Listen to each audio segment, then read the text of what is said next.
Hello and welcome to another jungle video, and in this one we're going to take a look at some forgotten junglers. Those that perform very well in solo queue and perhaps even are quite strong within the context of the meta, but people forget they exist when we talk about what junglers are actually viable. Now obviously there is a reason why some of these champions are a bit more niche and you don't see them as much, so I will talk a little bit about that. For the runes and items, I will put more standard choices. There are other niche things you could in fact use, but for those who want to just plug and play, these will all work for you. I do really enjoy mixing in these simple discussion champion type videos in between the more in-depth tutorials. If you also enjoy that, please consider leaving a like and of course subscribing, and don't forget to head to the Patreon to support the content further. I'm going to start off with Vi only because she has the highest play rate in this video. The rest of them really are definitely more forgotten and have much lower play rates. Vi isn't really in that situation, but when we talk about viable junglers, strong junglers, solo queue carry junglers, people ignore and forget her existence. Her play rate is around 4%, her win rate's around 52%. She is really performing extremely well after receiving numerous number buffs and quality of life buffs in Season 10. Classically, where Vi can have a harder time is while her pre-6 ganks are very great when opportunistically used well. You have the flash Q mechanic. The problem is it can be interrupted, it's on a higher cooldown, and while her farming speed really ramps up as the game goes on, in the first phase it's not exactly, the stonkiest. That being said, she really does snowball extremely well. Hail of Blades is basically the best rune for her. If you can get a kill pre-6, 1 or 2 kills, a cleanup, a crab or 2, maybe a little bit of an invade, you should be hitting 6 first, which means you get to use your ultimate. Remember, as soon as you get 6, use the ultimate. It is an absolute guaranteed lockdown kill if you've burned any flash in the early phases of the game. You can also, solo dragons at any point, have total objective control, and basically once the farming speed ramps up, you get Warrior, Triforce, Sterix Gauge, you can go Death's Dance and GA as well. You are literally a one-woman wrecking crew. You do of course have the option for tankier itemization after the Triforce as well, Spirit Visage, Deadman's Plate, as you wish. The reason she's in this video is because people don't bring her up in the context of the jungle meta because you've got things like Camille and Jarvan. Now yeah, Camille's kind of nerfed and doesn't really exist, but Jarvan really is a ditto champ to Vi. By that we mean they have similar kits and similar purposes as well as similar playstyles. Jarvan's ult is an AoE lockdown, he has EQ for a level 2 gank that's much more reliable on a much lower cooldown, he has the utility of the attack speed buff from his flag as well, and you can control your shield by pressing W. And therein is the point, reliable EQ combo and CC pre-6 that isn't on a huge cooldown. However, in terms of ease of access and also basically climbing to diamond and through diamond, Vi is wholly underrated. Point and click ultimate like that locks down the most important target in the game, you have chain CC with your Q, and with your auto cancel E procs, as well as full damage spikes, well who's gonna survive that? So despite the fact that her play rate is decent, don't forget she exists because she's very easy to climb with.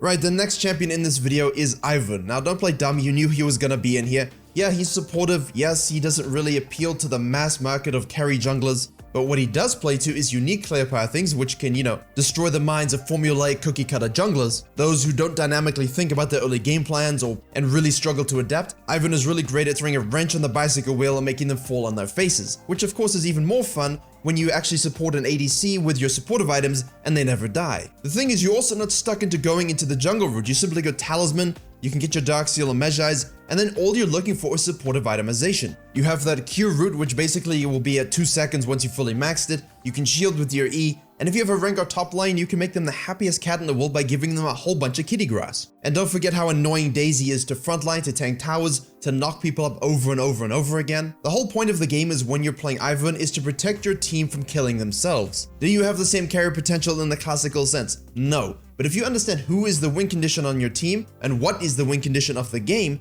and you can play around that superbly, you should be able to secure objectives, group at the right time, and then make someone unkillable, including yourself. And remember, one of the biggest things I say in all my carry videos, if you want to carry the game, if you want to impact the outcome, you have to be alive and on the field. So what's better than tilting the enemy by making yourself unkillable, is also just being unkillable. You can go Airy, you can go Guardian, spend a little bit of time learning how to clear the jungle in an optimal way, sequence your camps to maintain experience, identify which lanes are the best ones to gank.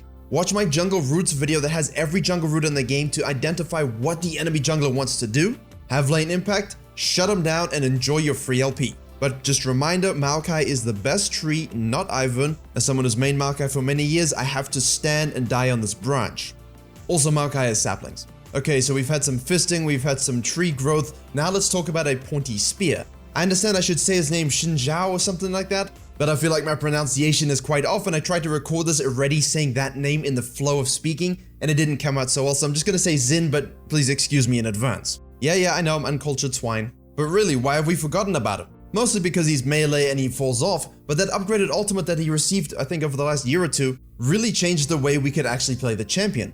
It gave more scalability, nicer disengage, and the ability to handle yourself 1v1 in the later phases as well. The thing that Xin or Xin does very well is skirmish, get into the faces of the enemy jungle, and basically it's like those cartoons where they just keep poking the person in front, they jump in the air, you poke them, they jump in the air. You know, it really feels like you're doing that, and you can do it at level 2. Level 2 ganks, I think, are something that we're forgetting are very powerful. Early flashes are free, and if you can clear the jungle reasonably well and duel the enemy jungler also, having that map pressure early can be very tilting for the enemy and force him onto the back foot. Now the thing is, he isn't very good into a lot of the meta champions. Cho'Gath has his fun, Rammus is basically very annoying, Hecarim is a horse that's getting even more horsey in the next patch, Warwick, Volley, Kayn, they all do very well against him. The thing is, he does do well against others like Nunu, Nocturne, Lee Sin, Sylas, and as long as you are using his powerful skirmishing power, his strong early ganking against lanes, avoiding the enemy junglers that you don't really win against, well, now you can get yourself fed, now you can snowball, and now you can beat them. So sure, early skirmishing junglers, those that basically don't scale very well, aren't doing supremely well in the meta, but he still has a 50% win rate, almost 52, he has a 1.6% pick rate, you can build him almost literally just like Vi, you can take a Hail of Blade rune page, you can take a Conqueror rune page if you wish to have more sustained fighting later on, but the spear is still very sharp. Just because you can't run and fight the enemy jungler 1v1 doesn't mean you can lose the game. Just make sure you're getting your clears done, getting onto the map as soon as possible, get yourself fed, and now you can actually control the tempo of the game. Again though, you must close out. Yes, you cannot afford to go turbo late game with this champion. There are many junglers, actually most of them that are meta, that are significantly better at that point. But if you understand all this, and you understand how to play around his skirmish style, let him not be forgotten, remember that he exists. And yes, I do realize those are the same thing, but it feels different when you say them back to back. Right, that's a lot of AD stuff. Let's go into some tanks and AP junglers. Taliyah. Yeah, Riot had come out and said that even when she is very good, she is still one of the least popular champions in the game. They mentioned this on Reddit, I think about a year ago. There could be many reasons for that, but I'm here to tell you that even though the kit can feel a little bit clunky in the early game, even though it feels like you might as well just play Elise, Taliyah's AoE damage and basically one-shot potential is still unparalleled. She has very low data, it's hard to really get a great read on her win rate, but it does sit at around a nice 50%. Obviously champions that can really get in her face and avoid her W, things like Yi and of course as we just said Xin, these can be difficult to deal with, but as long as you understand what clear route you want to use, whether it's an inner camp clear, a 3-camp clear, and you get on the map to use your W for early ganks, stack your harvest, heal up from Ravenous in those fights, keep your distance, watch very carefully the worn ground that you've used, she just scales and scales and scales. And because her damage is so disgusting, you can afford to go into those early void staves. Just make sure again,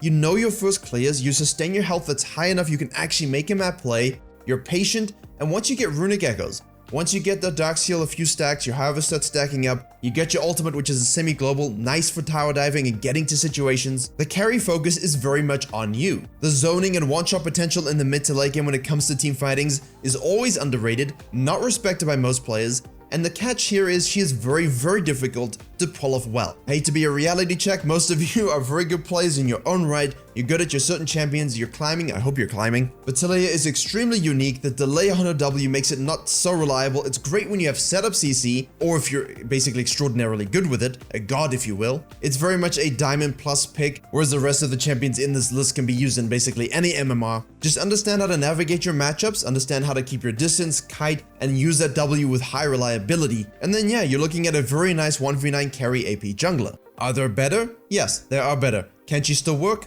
Yes, of course. I would say don't forget her, but you know, history has shown that not to be the case. Right now for the big boys, Dr. Mundo, who is getting his rework in the next year, 2021 at some point. But for now, we're stuck with this 3-pixel cleaver, although if you have the championship skin, that thud is really satisfying. Now Mundo, you know, he loses health when you throw the cleaver, you get a refund if you hit it, so that's good, you should get practice at that. Burning Agony, his W, also burns his health per second, and so does his E, actually everything does, so ultra masochism. The point is, he also innately regenerates his health, builds very tanky, and because of how you build him and that regeneration, the Spirit Visage, the Warmugs, the Cinder Hulk, who is going to kill you once you reach the later phases? Hopefully for you the answer is no one, but the whole point is getting to those later phases is quite difficult. There are much better tanks for early and mid-game pressure. Jungle is very heavily focused on that at the moment. We must get dragons, we must control objective, get soul conditions, affect lanes. We cannot afford to AFK farm and do nothing unless you're Cho'Gath. Don't confuse that with the fact that scaling junglers are very good. Omnivore junglers can farm and gank and get objectives are basically the cream of the crop, think Graves. But you still have to have some impact combined with your experience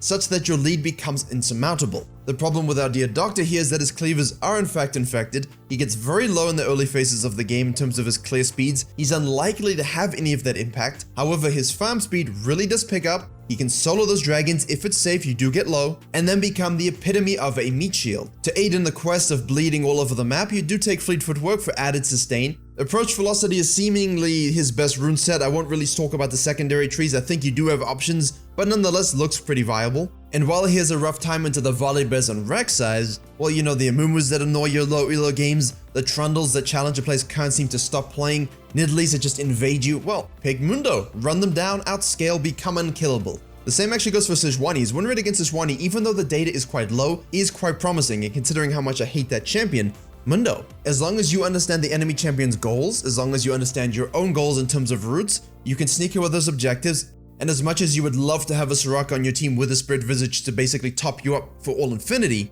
when no one else in your team requires Grievous Wounds and no one on the enemy team buys it, I think you'll have a good time. They won't, but you will. And sixth in this video, basically a bonus champion is Cho'Gath.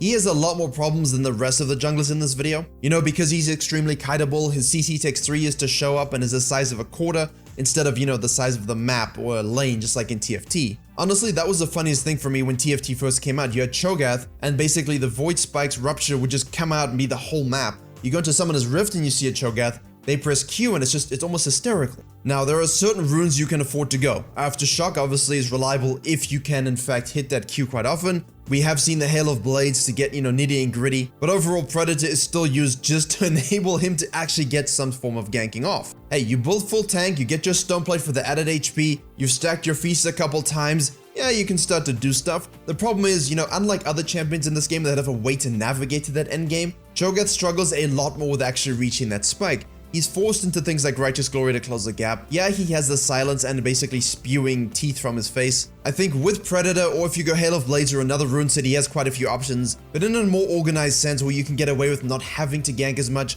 when ganks are much more telegraphed and the enemy jungler isn't able to get away with basically spam ganking like you would in solo queue, Cho'Gath can have time to scale, stack his feast, chomp on some dragons, maybe an ADC or two. But I definitely think the reason he's forgotten and underplayed is because of supreme limitations in his kit. But that doesn't mean with Hail of Blades you can't get in the face of enemy junglers, you can't scale very well and actually end up dominating the game. You can. Just understand you won't be as forgiven for your mistakes as you would with meta junglers, and once you're behind, you're gonna have a sad time. Well, there you have it, 6 underused, perhaps forgotten, maybe except for Vi, junglers that you can use for solo queue in Season 10. Definitely some of the sleeper picks. They have to navigate the meta, understand what you're good against and what you're not good against, but hopefully can provide some fresh perspectives on those looking to learn something new that's actually viable. Thank you very much for watching. I hope you're able to enjoy and learn something. Please do like, share, and comment if you did. Don't forget to head to the Patreon to support the channel further. I have a secondary channel for gameplays and coaching, a stream on Twitch, yada yada yada. Please subscribe if you enjoy the content. Thank you again for watching, and as always, I will see you all